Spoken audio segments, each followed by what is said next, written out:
कहाँ तक हम लोग पढ़े थे? केंद्रीय को हम लोग पढ़ लिए हुए ना। अब देखिए आप लोग त्रिज्यखंड के प्रकार। त्रिज्यखंड के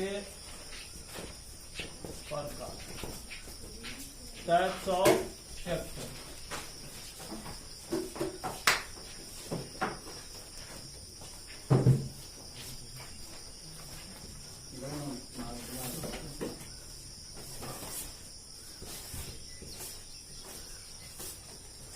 त्रिज्यखंड दो प्रकार के होते हैं।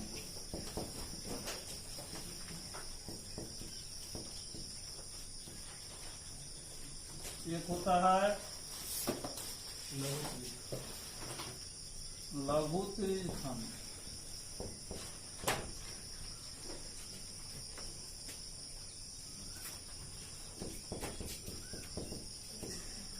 Minor sector. चित्र में ए ओ बी सी ए क्या है? लघु त्रिज्यखंड है।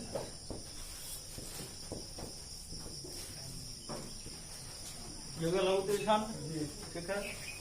दूसरा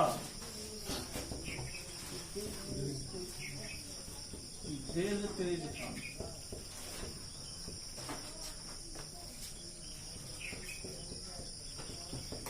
मेजर सेक्टर। चित्र में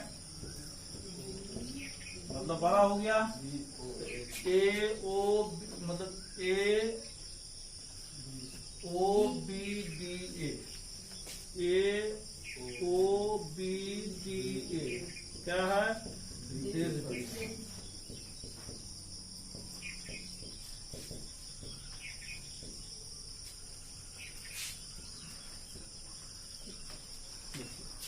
यदि लघु त्रिज्यखंड का केंद्रीय कोण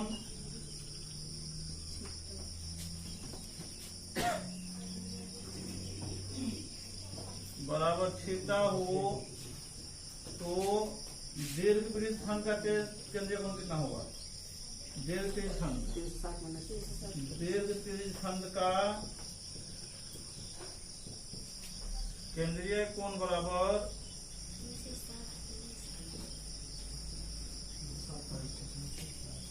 पूरा में से ये पूरा डालेंगे 360 डिग्री माइनस थीटा, ये ना।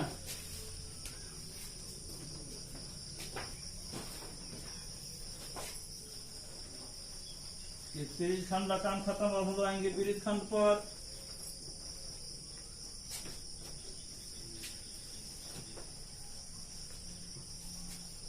वृत्तखंड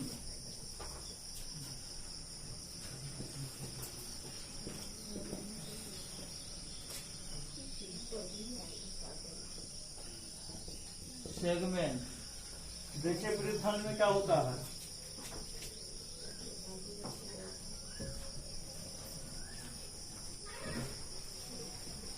केंद्र हो गया, ये जीवा हो गया, ये चाप हो गया, ये भी चाप हुआ, यही ना। अब यहाँ पर देखिए इसको हम लोग सी मानते हैं, इसको हम लोग डी मानते, ठीक है। तो ये जो होता है वृत्तखंड होता है, मतलब लघु वृत्तखंड। छोटा हो गया, ये बड़ा है, ये दीर्घ वृत्तखंड होगा, ठीक है। वृत्त का वह क्षेत्र जो एक जीवा एवं अंतर्गत चाप से घिरा हो क्या कहलाता है? त्रिज्यखंड वृत्तखंड कहलाता है।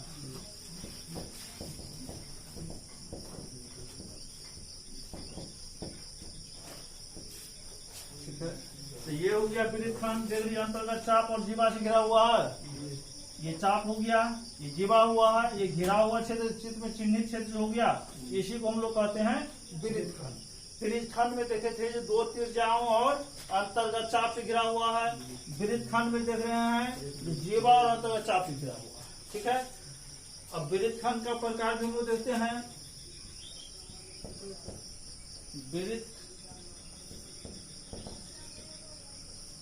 खंड के प्रकार, types of segment. There are 2 types of segment, मतलब वृत्त खंड में कितने प्रकार होते हैं? 2 प्रकार के। वृत्त खंड 2 प्रकार के होते हैं। वृत्त खंड कितने प्रकार होते हैं? 2 प्रकार के होते हैं। पहला नंबर लघु वृत्त खंड,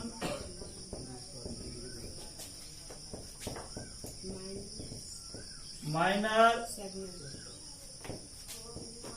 सेगमेंट। चित्र में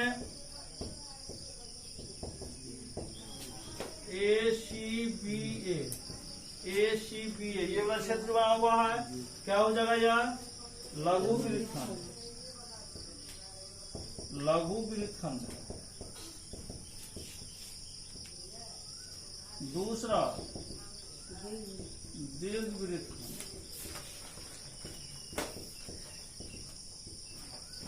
मेजर सेगमेंट। चित्र में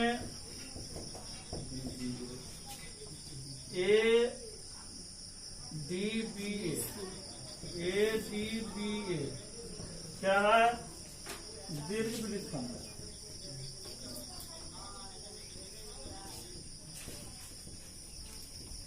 लघु वृत्त खंड और दीर्घ वृत्त खंड समझ गए?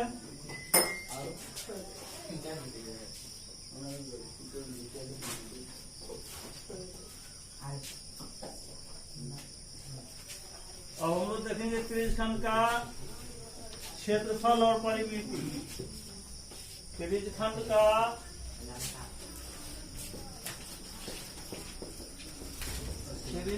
का क्षेत्रफल और परिमिति। Area and parameter of a sector.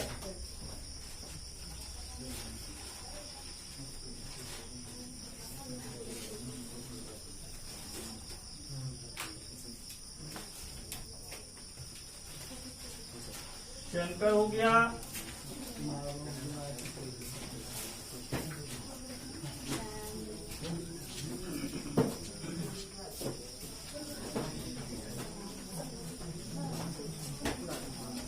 माना कि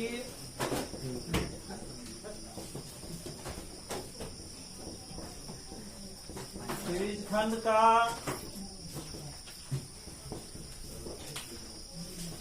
केंद्रीय कोण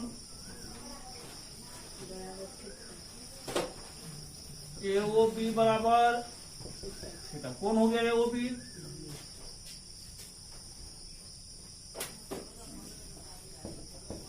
ज्यामिति से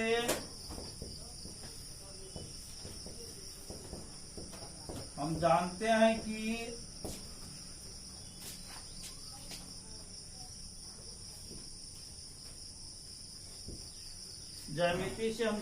कि वृत्त के केंद्र पर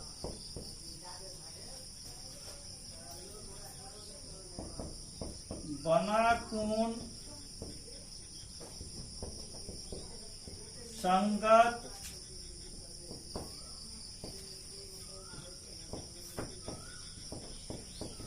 त्रिज्य खंडों के क्षेत्रफल के समानुपाती होता है।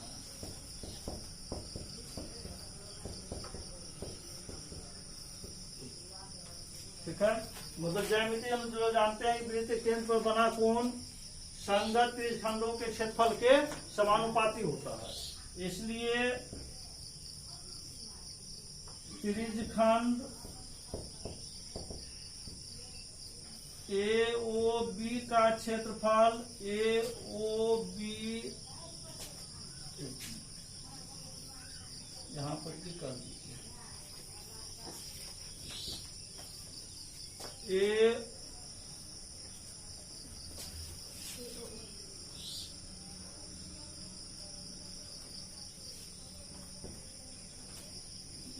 त्रिज्यखंड AOBCA का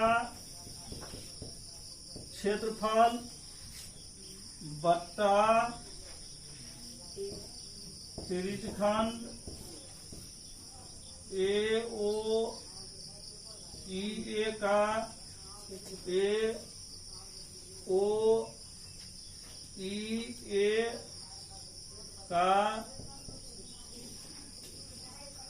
क्षेत्रफल बराबर कोण AOB बट्टा कोण AO, यही है बीज केंद्र बना कोण त्रिज्यखंड क्षेत्रफल समानुपाती होता है।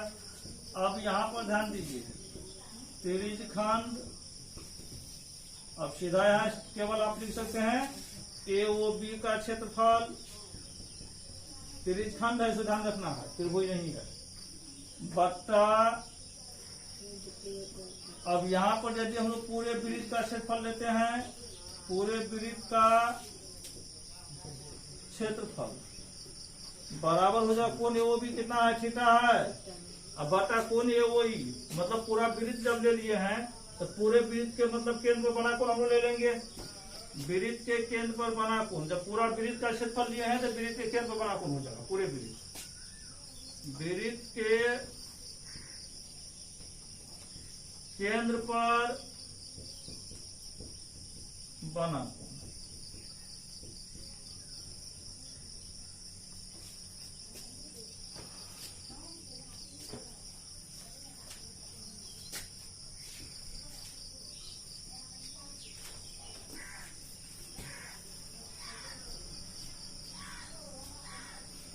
This implies त्रिज्यखंड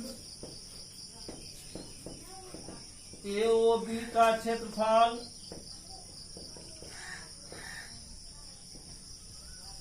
बट्टा वृत्त का क्षेत्रफल क्या होता है बोलिए, पाई r स्क्वायर, ये कोण कितना थीटा है, बट्टा वृत्त के केंद्र पर बना कोण कितना हो जाएगा 360 डिग्री। अब क्रॉस मल्टीप्लिकेशन गुना कारण होता है सबको, तो कितना होगा 360 गुना त्रिज्यखंड AOB का क्षेत्रफल बराबर कितना पाई r स्क्वायर थीटा। एडवांस ने भागा करो, जितना यहाँ है लिखा उतना ही बोला करो। त्रिज्यखंड AOB का क्षेत्रफल बराबर कितना हो गया,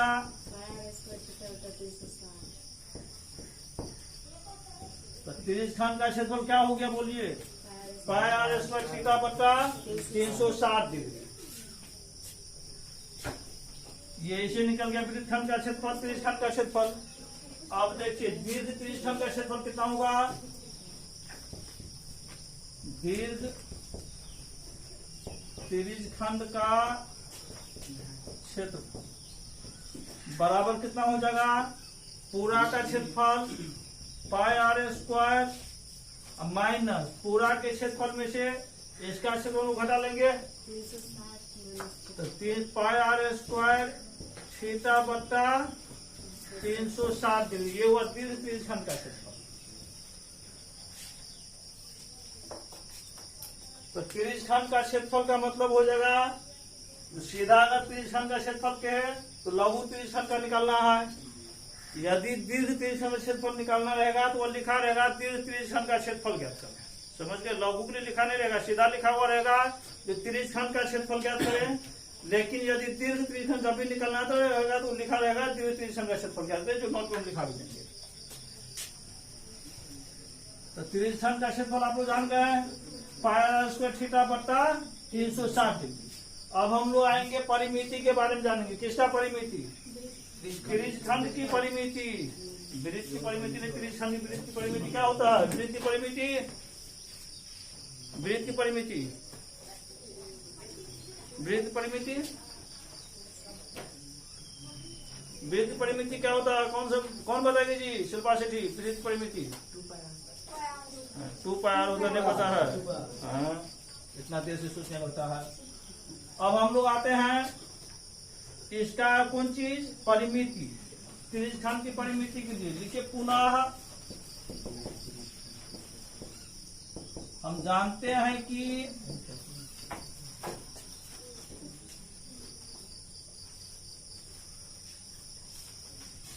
केंद्र पर बना कोण उन संगत चापों के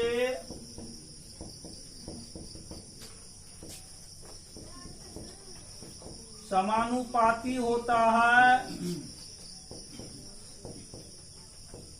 जिनके द्वारा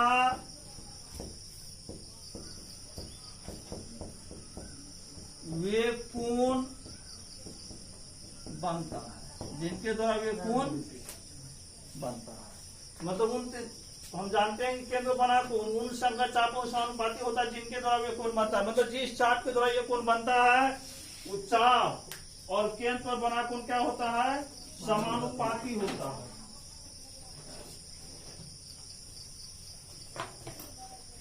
अर्थात कोण AOB बटा चाप AB बराबर कोण AOE बटा चाप AE। दिस इंप्लाइज कोण AOB का मान कितना? थीटा बटा क्या हो जाएगा? चाप AB बराबर कोण AE को लिख सकते हैं केंद्र पर बना कोण बटा हो जाएगा वृत्त की परिधि या परिधि। पूरा कोण ले लिए, पूरा परिधि लेना पड़ेगा ना। दिस इंप्लाइज थीटा बटा चाप AB केंद्र पर बना कोण कितना? 360 डिग्री। वृत्त परिधि कितना? यही ना 180 बराबर 180 डिग्री बटा कितना? पाया। क्रॉस मल्टीप्लीकेशन गुना कर सकते हैं, कितना हो जाएगा बोलिए? 180 गुना चाप AB बराबर कितना? पाई r थीटा। दिस इंप्लाइज चाप AB बराबर कितना हो गया? पाई r थीटा बटा 180 डिग्री। तो चाप ये हो गया। तो केवल चाप निकालने के लिए कहेगा तो समझ जाएगा लघु चाप ज्ञात करना है। दीर्घ चाप यदि निकालना रहेगा, दीर्घ चाप BA बराबर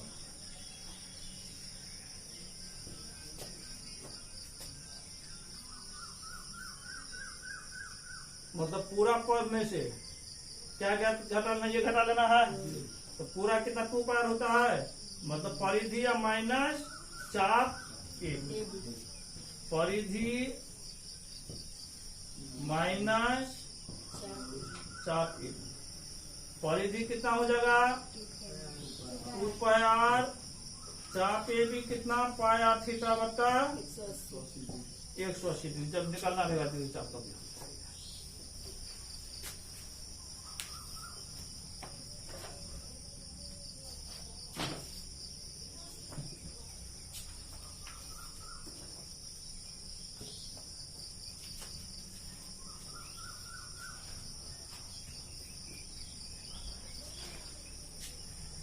अब आइए वृत्त खंड का क्षेत्रफल और परिमिति।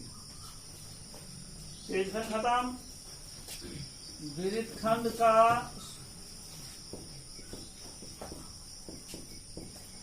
क्षेत्रफल और परिमिति।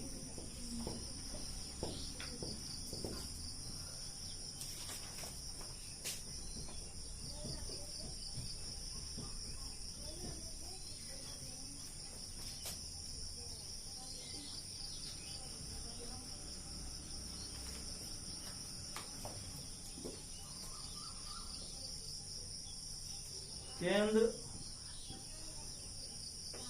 ये कोण थीटा, ये त्रिज्या है, ये जीवा है। तो वृत्तखंड क्या ये भी यही बराबर है ना, ये लघु वृत्तखंड होगा, इसके ऊपर दीर्घ वृत्तखंड हो जाएगा। तो देखिए यहाँ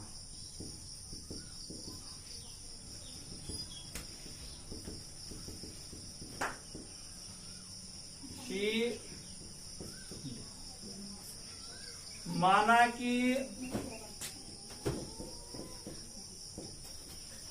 केंद्रीय कोण ए ओ बी बराबर कितना थीटा, ये कोण को थीटा मान लिया है। अब यहाँ पर एक आप लोग त्रिभुज में दिखाए थे, यदि त्रिभुज की दो भुजाएं अंतर्गत कोण दिया गया हो तो त्रिभुज का क्षेत्रफल क्या होता है, साइन अंतर्गत कोण, यही ना। इसीलिए त्रिभुज ए ओ बी का क्षेत्रफल, त्रिभुज ए ओ बी का क्षेत्रफल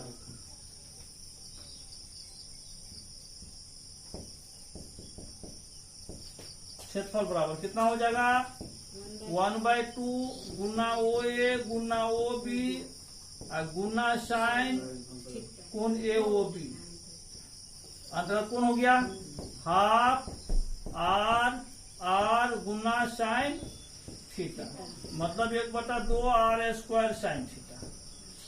ये हो गया त्रिभुज ए ओ बी का क्षेत्रफल, इतना ही हो गया।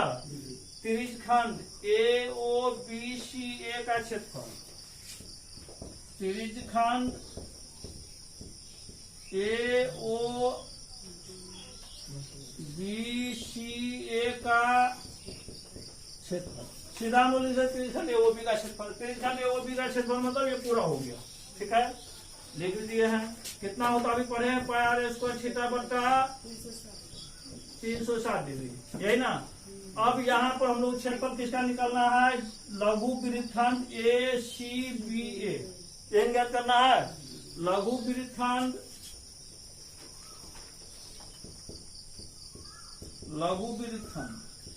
या केवल वृत्तखंड लिखा जा सकता है, या वृत्तखंड, लघु वृत्तखंड या वृत्तखंड ए सी बी ए का क्षेत्रफल बराबर है। देखो यहाँ अच्छा से, इस पूरा के क्षेत्रफल में से इसको घटा लेंगे कितना बच जाएगा, तो क्या हो जाएगा, यह त्रिज्यखंड का क्षेत्रफल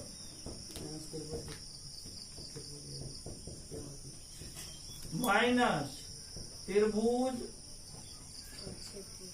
ए ओ बी का क्षेत्रफल, यही होगा। अब त्रिज्यखंड का क्षेत्रफल कितना, पाई r² थीटा बटा 360 डिग्री माइनस त्रिभुज ए ओ बी का क्षेत्रफल कितना निकाले हैं, 1/2 r² साइन थीटा। यार हम लोग कॉमन भी लेना चाहें कॉमन ले सकते हैं, 1/2 r² हम इसमें कॉमन ले सकते हैं, तो कितना बच जाएगा, पाई थीटा बटा कितना 180 डिग्री या माइनस साइन थीटा, इतना भी हम लोग छोड़ सकते हैं। तो ये हो गया लघु वृत्तखंड या वृत्तखंड का क्षेत्रफल, पाई r² थीटा बटा 360 degree minus 1/2 r² sine theta. अब आपको दीर्घ वृत्तखंड ए बी डी ए, दीर्घ वृत्तखंड, इसका क्षेत्रफल निकालना रहेगा। तो पूरे वृत्त के क्षेत्रफल इसको घटा लेंगे निकल जाएगा ना। दीर्घ वृत्तखंड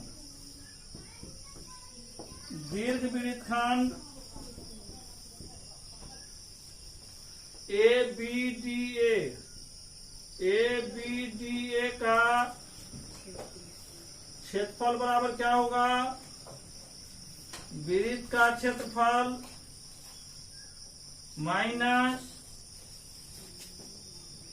लघु वृत्तखंड का क्षेत्रफल, लघु वृत्तखंड का क्षेत्रफल। अब यहाँ पर देखिए वृत्त का क्षेत्रफल कितना होता है, पाई r² माइनस लघु वृत्तखंड का क्षेत्रफल कितना निकाले हुए हैं, पाई r² थीटा बटा 360 degree minus 1/2 r² sine theta, यही ना। अब ये कितना हो जाएगा, पाई r² दिख रहा है ना, पाई r² minus pi r² theta बटा कितना 360 degree minus minus plus 1/2 r square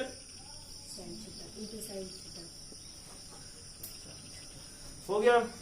लघु वृत्तखंड और दीर्घ वृत्तखंड दोनों का क्षेत्रफल हो गया। अब हम लोग जानेंगे वृत्तखंड की परिमिति।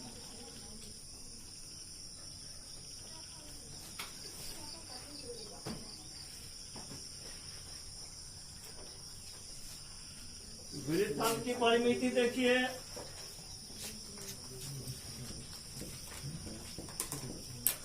वृत्तखंड की परिमिति। अब वृत्तखंड की परिमिति मतलब क्या है? ए बी सी इसी का ना परिमिति। परिमिति मतलब क्या, घुमा आप लेंगे, मतलब चाप क्या हो गया, चाप ए बी प्लस जीवा ए बी, ये हो गया। जीवा ये हो गया, चाप ये हो गया। अब चाप क्या होता है? चाप की लंबाई बोलिए, अभी पढ़े हैं आप लोग। चाप की लंबाई पाई आर थीटा बटा 360 डिग्री माइनस जीवा ए बी कितना हो जाएगा? जीवा ए बी इतना ही रहेगा, जब दिया रहेगा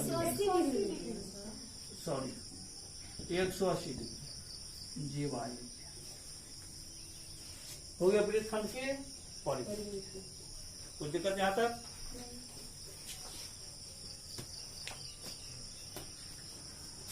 वृत्तखंड और वृत्तखंड का काम आप लोगों का समाप्त हुआ।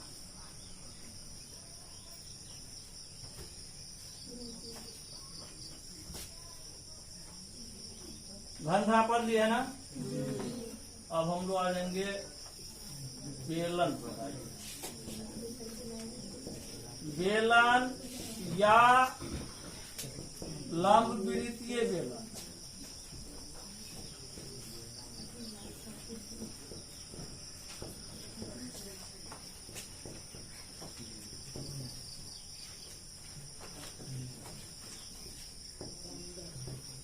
सिलेंडर और पन्ना फर देना और राइट सर्कुलर सिलेंडर नहीं सिलेंडर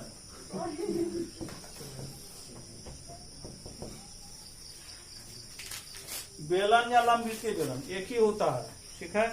अब यहां पर देखिए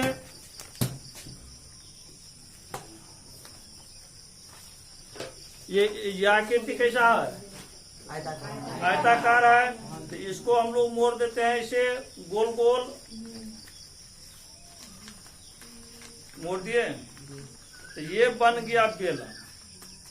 तो किसी आयत के एक भुजा को स्थिर रखते हुए दूसरी भुजा के परितः चारों ओर घुमाने पर जिस पिंड का निर्माण होता है उसे हम लोग क्या कहते हैं? बेलन। अब यहाँ पर देखिए ये चौड़ाई है ना आयत का, ये लंबाई है। तो लंबाई के अनुदिश जब मोड़े हैं तो लंबाई क्या हो गया? परिधि हो गया।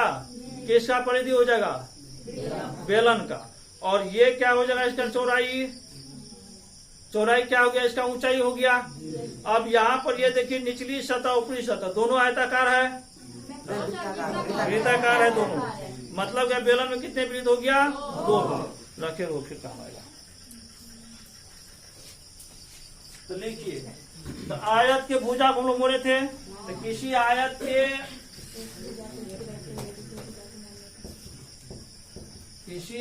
के एक भुजा को स्थिर रखते हुए दूसरी भुजा के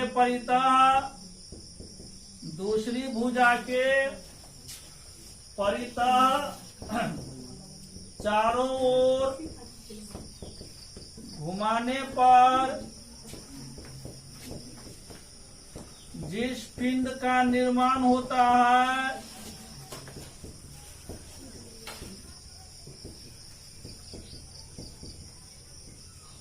उसे क्या कहते हैं? उसे बेलन कहा जाता है।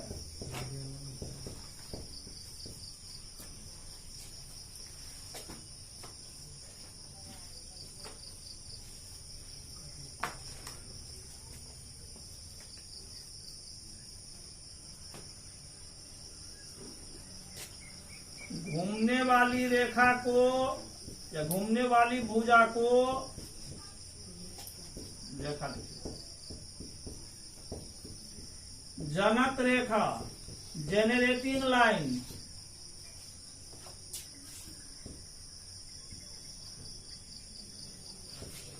जेनरेटिंग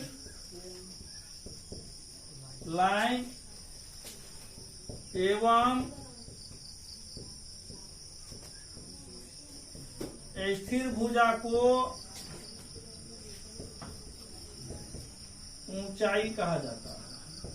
मतलब जिस रेखा को हम लोग घुमाते हैं, जिस भुजा हम लोग घुमाएंगे उसको हम लोग जेनरेटिंग लाइन मतलब होता है उसका निर्माण करने का।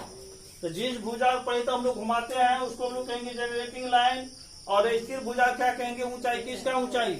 बेलन। देखिए अब चित्र इसका,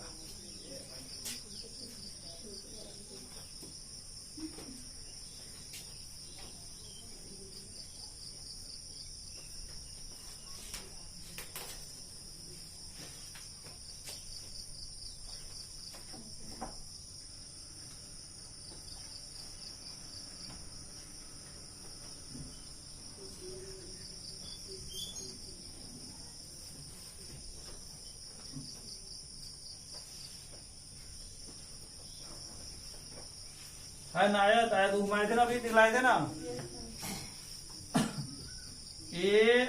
ABCD आयत हो गया। ये ऊंचा एच होगा, ये क्या होगा? किसका त्रिज्या?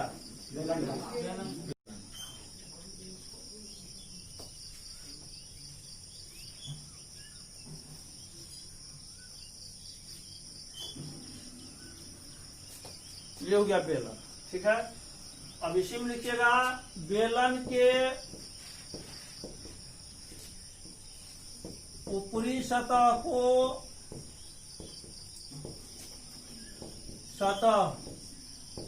एवं निचली सतह को आधार कहा जाता है। निचली ऊपरी सतह क्या कहेंगे? सतह ही कहते हैं, लेकिन निचली सतह क्या कहते हैं? आधार, जिस पर बेलन बनता है। बेलन के ऊपरी और निचली सतहें कैसा होता है? वृत्ताकार होता है। वृत्त का क्षेत्रफल आप लोग नहीं जानते हैं? जानते हैं।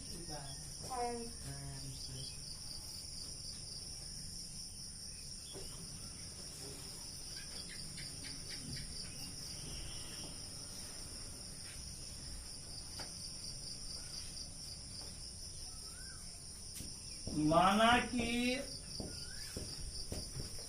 बेलन के आधार की त्रिज्या बराबर r एवं ऊंचाई बराबर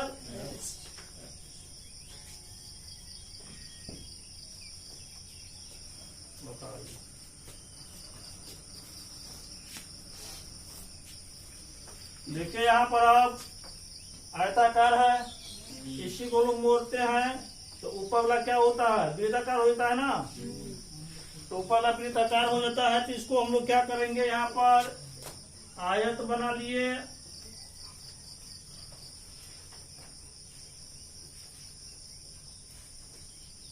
तो घुमाएंगे तो ये क्या हो जाएगा? वृत्ताकार होगा। नीचे वाला वृत्ताकार हो जाएगा, ऊपरी और नीचे दोनों सतहें वृत्ताकार होती है।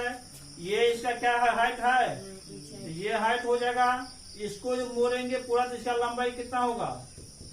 2 पार, ये भी 2 पार। अब इसका वर्क पीस हम लोग निकालेंगे। बेलन का वर्क पृष्ठ बराबर क्या होगा? आयत का क्षेत्रफल। आयत का क्षेत्रफल क्या होगा? लंबाई गुना चौड़ाई लंबाई क्या है बोलिए 2 पाई आर। चौड़ाई क्या है बराबर कितना हो गया 2 पाई आर एच। ये हो गया बेलन का वर्क पीस। कैसे हुआ देख लिया है। दूसरा नंबर बेलन का संपूर्ण पृष्ठ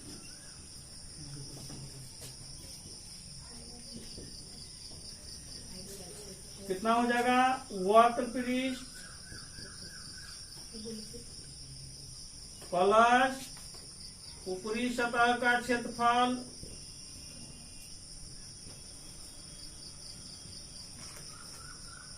प्लस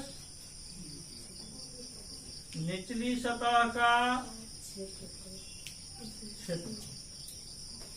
अब वक्र पृष्ठ कितना है बोलिए 2 पाई आर एच प्लस ऊपरी सतह का क्षेत्रफल क्या होगा बोलिए। ऊपरी सतह का क्षेत्रफल पाई आर स्क्वायर। वृत्ताकार है ना जो ऊपरी सतह तो पाई आर स्क्वायर प्लस निचली सतह का क्षेत्रफल पाई आर स्क्वायर